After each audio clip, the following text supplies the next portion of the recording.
আমি কারোর ঘরের কুকুর নই।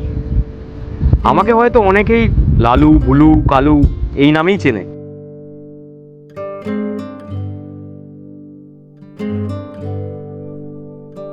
তবে এই পাড়ার প্রতিটা দরজার ঠিকানা আমি চিনি। প্রতিদিন সকালে এই বাড়ির সিঁড়িতে এসেই বসি। গায়ে লাগে রোদ, আর বাতাসে ভেসে আসে রান্নার গন্ধ। মনে হয় এটাই আমার সকাল।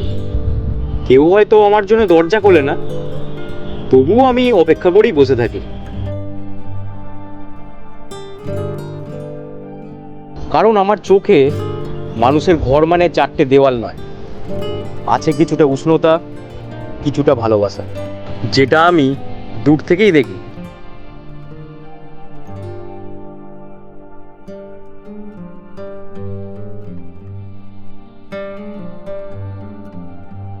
আমি হয়তো আমার মনের ভাষা কাউকে বোঝাতে পারি না, তবুও প্রতিটা মানুষই আমার কাছে আপন।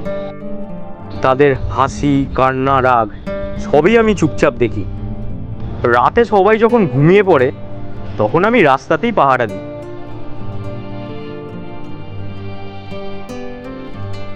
সূর্য উঠলে প্রথম ভোরের আলো আমার চোখেই পড়ে।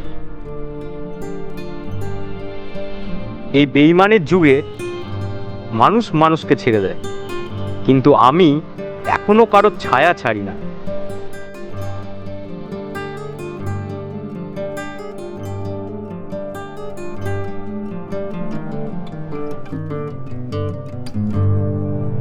আমার ঘর চাই না, আমি শুধু চাই কেউ একজন আমার চোখের সামনে এসে বলুক, তুমি একা নও।